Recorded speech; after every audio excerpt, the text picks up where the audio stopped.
Hey, hey, hey, what's up, fam? It's Tuesdays with Tawana.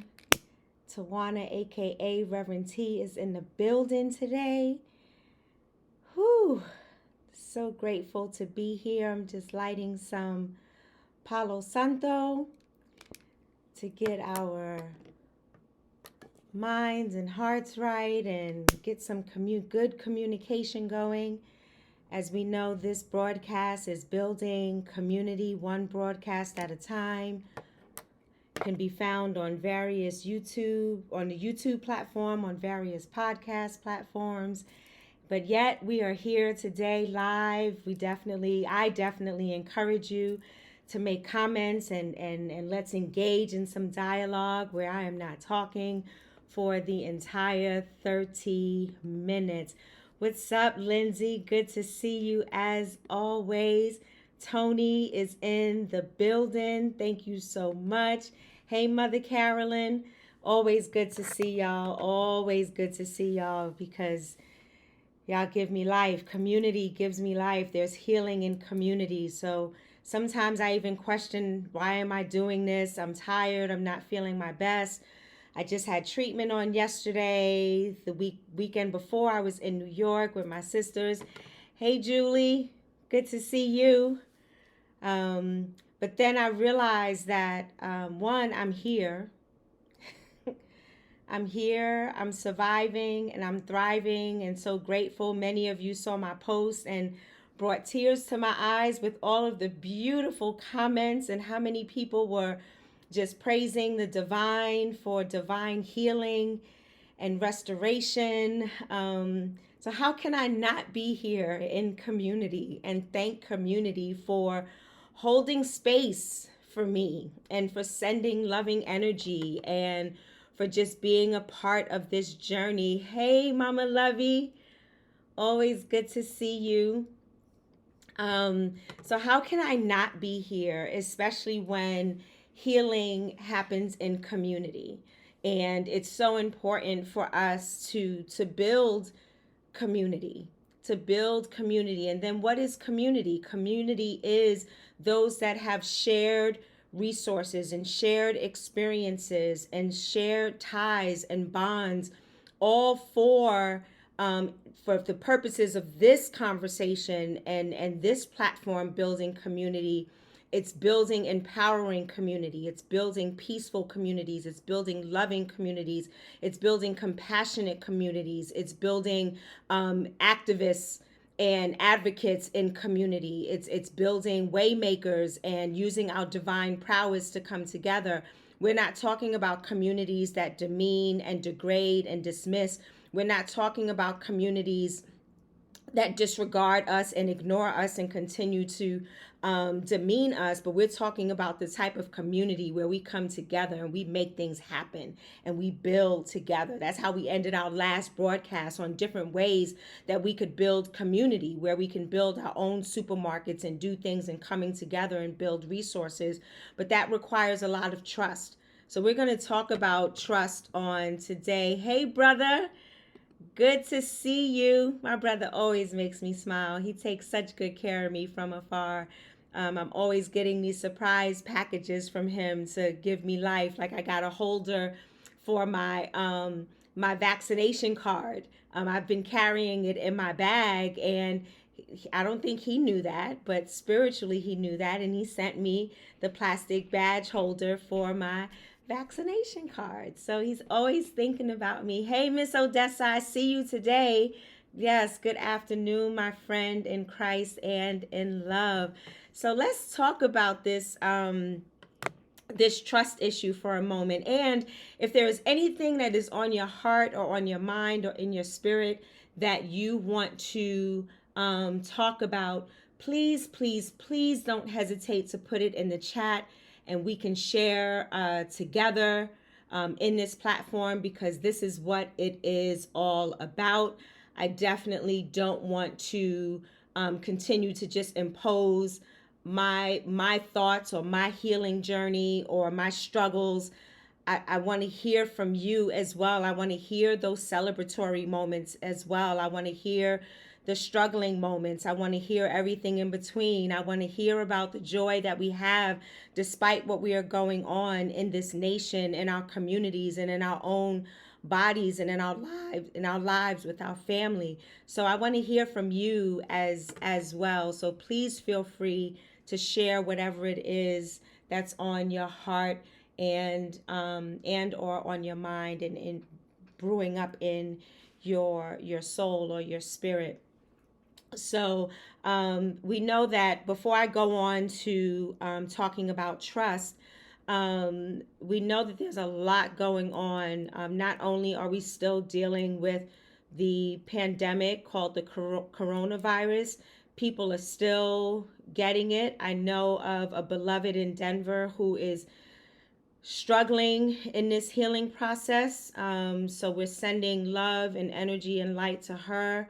I love her dearly, and she posts her journey not for naught, but to get community involved and surrounding her, because clearly no one can see her.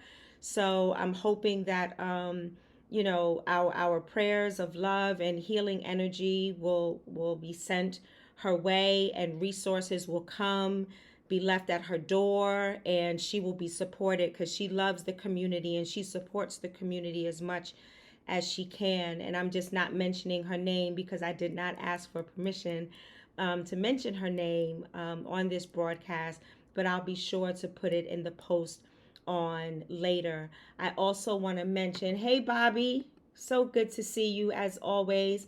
I love when my brothers show up on the broadcast because I love my sisters and I'm always showing love to my sisters. We're going to do a special broadcast coming up for the brothers and talk about some challenges that I've seen and that I have experienced within community when it comes to our beautiful beloved Black men. So I would love to bring on some folk live and have some conversations. I know my brother Larry and I talked about possibly doing something together, and I want to invite those who know what this broadcast is about and bring you on live and really talk about how we can truly engage community with our brothers and our sisters, because we're still dealing with sexual violence, we're still dealing with domestic violence, we're still dealing with some of our brothers who aren't expressing their emotions or their feelings or things that are going on in their world that will help not only themselves but help the community as well. So and that's not to degrade or demean my brothers. It's a fact that I've heard from brothers in my circle of why certain things don't happen. And on the flip side of that, there are things happening in the community led by Black men that are transforming and doing great things. Hey, Sean Manuel, my classmate, I love you so much. Thank you for joining. So people like Sean and Bobby and Larry and others who I would love to get together and insert your voice into this narrative and really talk about what's going on, and to really talk about the things that are happening that aren't happening as widespread or as above ground or noticeable with women versus men. We know that the women are out there, the women are on the front lines, the women are speaking up, the women are being voted into office, the women are changing the game. And I know the brothers are out there. Don't prove me wrong. I know the brothers are out there. So we definitely want to talk about that.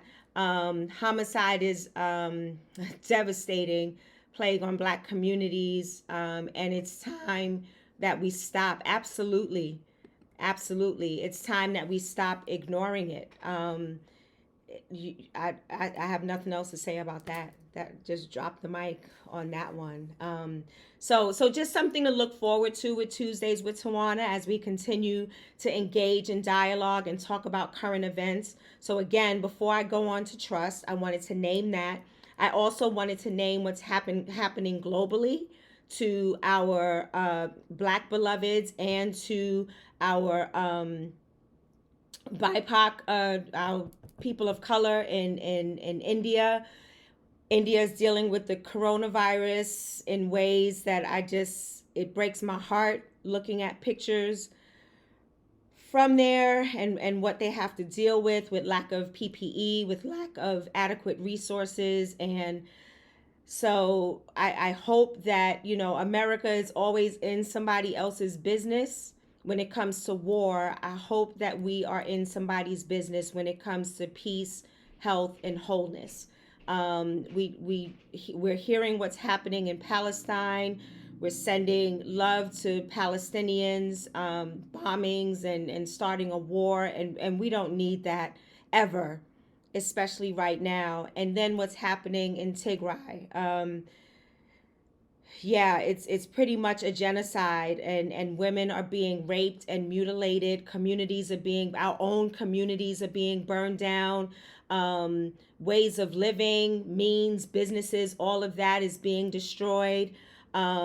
People are having to escape, like late in the midnight hour, walking through the forests and the woods, and without natural resources, without water, without shelter. So it's a lot going on. And I know that we can't solve it all, but everybody has their calling to do something. And if everybody does something, then things will change. Things will happen if we begin to speak up and speak out, because in Tigray, they're not even letting media outlets in. So we're hearing things from family members that are able to get in touch with family members here in the States. And that's the only way that we're hearing that factual information. Hey, Miss Jade, good to see you joining TWT on today. So those of you who are listening, those of you who will be listening later via the podcast, I acknowledge those who make comments on the Facebook Live feed, and we bring them in as an example or an exemplar of building community. I'm not just talking on air on a podcast. I can do that. That's easy. But I want to incorporate and engage as many voices as possible as we move through. And as my brother said, face the ills of this society, because we have to face it, to name it, to fix it. So that's what this is all. And my sister is on so I got my big brother and my big sister who got my back. Yes. Critical times and hard times to deal with. Absolutely. Absolutely. So I just wanted to name those things, because if you're not aware of them, just inserting them into this narrative, seeing, what we can do about it, in addition to prayers and sending energy to those resources to manifest, so that the killings can stop, not only here in these disunited states of America, but can happen in Tigray and in Palestine. My voice is a little hoarse, so please forgive me for that. So those are some of the current events, and of course we always speak Elijah McClain and Breonna Taylor and others who just are not receiving the justice that they so deserve. So we continue to speak their names as their blood continues to cry from the ground. We continue to speak their names for their families that have to deal with these heinous losses. We continue to speak their names, to speak life into the activists and the activism that's going on in our communities on their behalf, because they cannot speak for themselves. So who is going to speak for the dead? Who is going to speak for the heinously murdered? We are called to speak for them. So that brings us to trust, right? Because in our communities, because of our hundreds and hundreds of years of separation and dehumanization and mutilation and gentrification and redlining and keeping us away from natural resources, stealing natural resources from our homeland, keeping us out of the home buying community. The list goes on and on and on. Of course, there's a level of distrust. There's distrust in the medical field. I have to advocate for myself and then also talk with other people to make sure that the information that is given to me is the best information possible for me to live and to thrive and survive metastatic HER2 positive breast cancer. I don't just take the word of my doctor, although I do appreciate my doctor and I do believe that she has my best interest at heart, including the reason why I had the brain MRI, because I'm dealing with bouts of vertigo. And instead of just sending me to my primary care to find out how to treat the vertigo, she said, well, let's do a brain MRI just to make sure there's nothing else going on. You've had a PET scan several months ago, you're up soon for your next PET scan, and anything can happen in between time. So let's go ahead and schedule the brain MRI just to make sure that there's nothing going on. And community, I love y'all so much for your prayers and for your love and for your support, because that brain scan showed no evidence of disease, nor did it show any other type of abnormalities that might happen in the brain. So I am so grateful that vertigo right now is the worst of this moment. So I have to make an appointment with my primary care. But again, that trust, she showed signs of trust, right? Where she has my best interests at heart. And then there are other times where, yeah, we trust, but we verify. Absolutely. And Tanisha, my goodness. First of all, I got to see Tanisha this past weekend, and that just warmed my heart.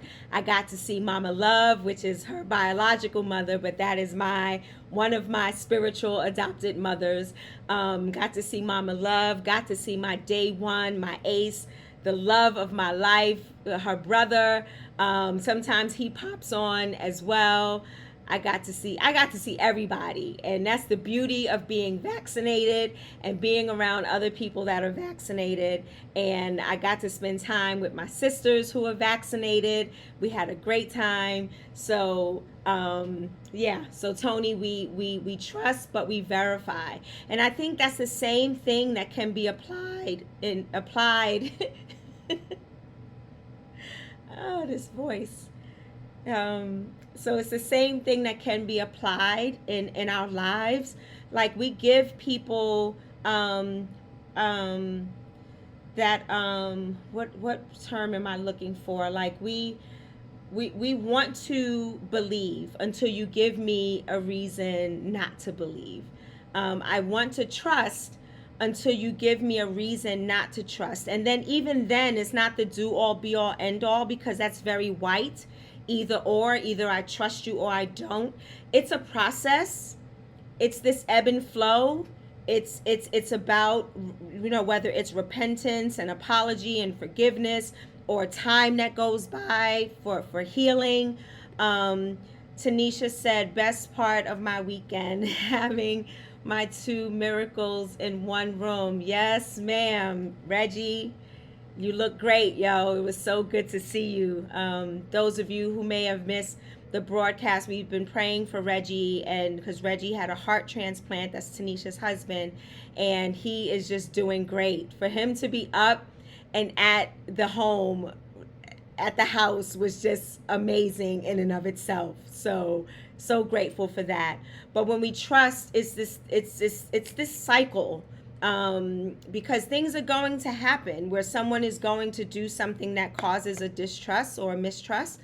But communication is the key to that, to work things through. And if you cannot work it through, then when we do go our separate ways, it's not going away in our separate ways with some sort of disdain in our heart, or that just adverse feelings, because then you got to live with that, and you're allowing someone else to rent space in your brain for free, and in your heart for free, and in your soul for free, which is detrimental to you. And then if it's detrimental to you, that breeds dis-ease. That breeds moments of taking out frustrations on other people that didn't even do anything to you, right? So it's so important that as the Black diaspora, that we begin to build trust, especially when some people in our own communities are working against us because they are so whitewashed. And when we talk about white culture and white supremacy, we are talking about a collective. We are talking about about studies of groups, and this was the result of that. We are talking about lived experiences, with slavery and Jim Crow and civil rights, and now continuing lynching then looked like a rope, a noose around your neck, and hanging from a tree. And we just had an incident with a young girl, a young lady, excuse me, who was just killed in that manner. So those types of lynchings haven't changed. And now we're adding on lynching by choking, or by a knee in the neck, or by shooting unarmed folk, or shooting people 4 times in the chest, or overdosing them with ketamine, or killing people while they're, I mean, we can go through the whole litany of people in situations and circumstances when they didn't deserve to be lynched. And I don't care what type of person you are, you, or how you live and what you do and how you live out loud and how you live based on your circumstances. It doesn't give anyone a right to take my life. Period. You didn't give it to me, and you can't take it away. So that's problematic for me. But then that problem rolls into our community, where people begin to deny their blackness, and they begin to go toward what they deem to be safer in these white supremacy cultures. But what happens is, every once in a while, something happens where they realize, oh shit, I'm black, because they just pulled up to my home, and I'm well known in this community, and I do great things in this community, and they just rolled up in my home, and I could have been dead, guns drawn. But not my home in particular. I'm talking about someone I read in a newspaper a while ago. I just can't think of his name. But with that, you think that you're safe in that other space, and you're not, because of the melanin in our skin. And that's so unfortunate, and it starts to spill over into our communities, where we begin to mistrust each other. And that's got to change. And I wish there was, something that I can post on this feed and share my screen and say, well, step 1, we can do this, step 2, we can do that. But there are so many different ways, and there's so many different approaches to inserting trust into the narrative. And I think that's the first step, even being willing and able to trust. So it starts with us. Trusting ourselves, trusting our own prowess, trusting our divinity, trusting who we are, not living with regrets. What happened is what happened, and the beauty of it is that we learn from it and we move forward. And if it involves anything or anyone that I have done wrong, then I need to come to terms with that, and talk about it, and either ask for forgiveness, or not talk to that person at all, but begin to change my ways, so that it manifests in a way that it's loving and compassionate. And that's how I can start rebuilding or building community in a trusting way, right? So oftentimes I mention, with domestic violence, like, I forgave my ex-husband a long time ago, but he will never know that, because I will never talk to him. I will never lay eyes on him. But I had to do it for myself, to walk away with a sense of peace and healing, so I can open my heart up to loving others, period, whether it's an intimate partner or otherwise. In order for me to love, I had to forgive myself. I had to forgive him, and in order to then be forgiving, not necessarily forgive myself, but to be forgiving. And along with that forgiving comes that unconditional positive regard. And along with that unconditional positive regard comes building trust. Because we're human. Stuff is going to happen. We may not have or do or be everything that's perfect. That's perfectionism. That's a part of white supremacy culture. We are not perfect, but we are not our mistakes, beloveds. We make mistakes. We don't become those mistakes. We have an opportunity to learn from those mistakes and grow and to move forward. We are not, and I say this all the time because it's in my spirit most recently, we're not an either or. Like you're either good or you're bad, or you're white or you're black, or this or that. You're rich or you're impoverished. We are a both and community, which means that we honor humanity, period, point blank, full stop. And when we honor humanity, then we can begin to see that we are human and we are going to fall and we are going to make mistakes. And it takes community to build us back up and to show us how to trust and to honor and still see the humanity in ourselves despite our mistakes and our misfortunes or our missteps, because that's not who we are, beloved. We are still divine. We are still co-creators. We are still beautiful. We are still wondrous. We talk about Black girl magic and Black girl mysticism, but now this word wonder has come to my mind, because people who don't show us love and just downright hate us and walk up on us in the street because of the color of our skin, you're just wondering how I made it. Where do I get this strength from? Where do I get this beauty from? Where do I get this divinity from? You're wondering, and because you can't understand it, then you come against me. You come against me if I'm driving a nice car, or if I'm not totally in the impoverished community, which is a whole different conversation with meritocracy and having material things to show your worth. But these people who are wondering about you, they're not wondering about you to grow closer to you. They're wondering about you because they're wondering why you're still here, because we've been trying to kill y'all off for over 400 years. And we still haven't been able to do it.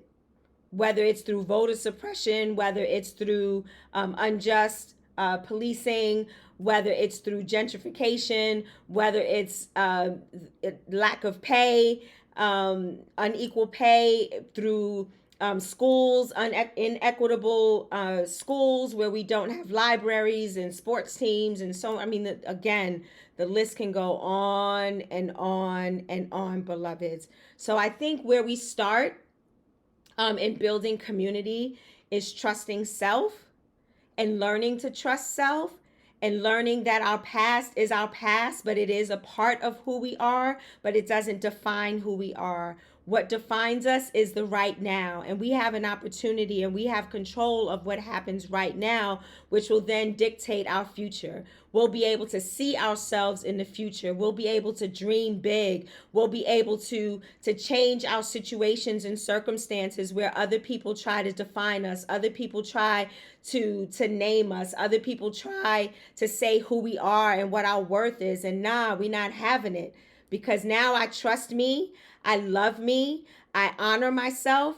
And when we move forward in this moment of the present, we have an opportunity to do great things right now with what's before us, what's around us, what's in our spirit, what's in our mind and our hearts and our guts. We have something to do right now in order to dictate what happens in the future. So I'm going to end with this. This healing process, this healing journey that I've been on since November 2016 has been very challenging, ups and downs. I mean, those of you who either have been diagnosed with some form of cancer or know a loved one who has been diagnosed with cancer, it is no joke. No joke.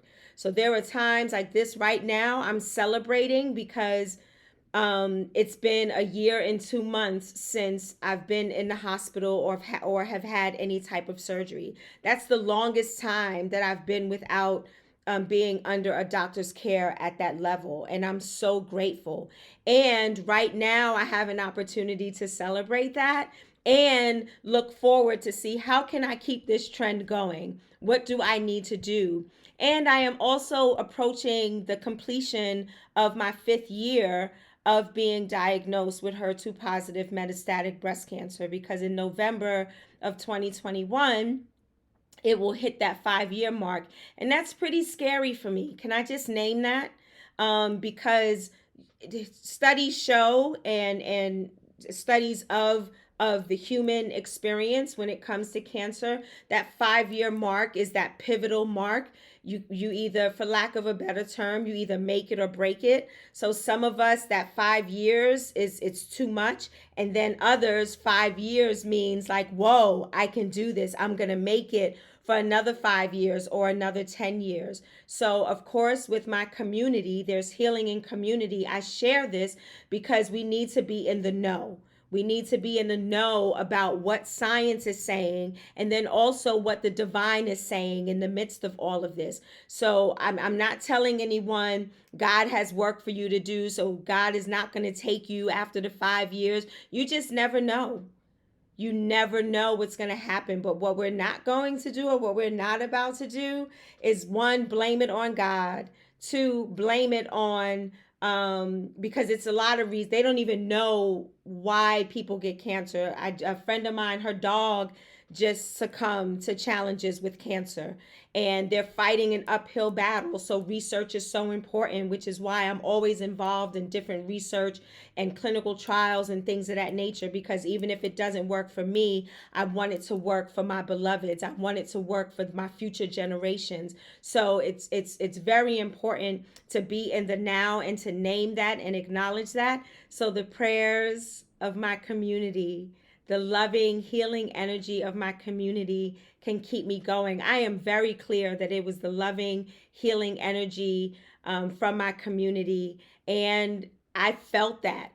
And I felt that in my body. And then the results came back with no evidence of disease in my brain MRI. So I'm so grateful for community, and community is about trust. I have to trust my community when I share these stories. I have to trust that my community is going to receive these stories and then be able to move through and move forward in a way that is life giving, that is hopeful, that is faithful, that is worthy, that is dignified despite what's going on in community. So I hope that, like my shirt says, healing ain't easy, but it's possible. Healing ain't easy until it's not. Until it's not. So I love y'all, and I thank you so much for always rocking with me on Tuesdays with Tawana at 2 o'clock Eastern Time. I am going to do a poll to see if this time still works for everyone, because I honor community, and I know that a lot of folk watch this later or listen to it on the podcast, but I also want to gather and galvanize as many people as possible to hear the voices of the people as I insert your voices and your feelings and your thoughts and your prayers into this narrative. So I love y'all dearly. Let's see what my brother has to say. Me and me and Lenore will see you next week. Says thank you so much, brother. Thank you to my sister-in-law, Lenore. I love you so much, and I'm so grateful for you. I'm actually going to give you a call, Lenore. I need to talk about some business stuff. So, in any event, I'm Reverend T. I love doing this because I love community. I love me in community. I love what community has the possibility to do. I love the community, how we change the game and how we demand justice and we do what we need to do to make sure that we live and we do not die systemically at the hands of systemic racism and systemic ills. And we honor those who we have lost to COVID, those we have lost to unjust policing, those we have lost to gang violence and other violence in the street and domestic violence. We honor them. And as we honor them, we then speak for the dead. We speak for the voiceless. We speak for those who can no longer defend themselves. And we come out front and we build community forces to make things happen and to make a change so that we can live and survive and thrive even in the midst of these heinous times. So I love y'all to the moon and beyond. Thank you for rocking with me every Tuesday. Prayerfully, I will see you next Tuesday. I will be offline for the rest of the week because I have to listen and code all of these interviews that I did. So y'all pray for me, pray for my brain, my chemo brain, that I can sustain the work that needs to be done so I grow closer and draw closer to graduation. I love y'all. Yes, I love you, Tony. I love y'all to the moon and beyond. Much love. Drink water. Take care of yourself. Much love. Drink water. Take care of yourself. Wash your hands. Wear your masks. Even if you are fully inoculated, please do all of those things to keep yourself safe. And I'm out. I love y'all. Later.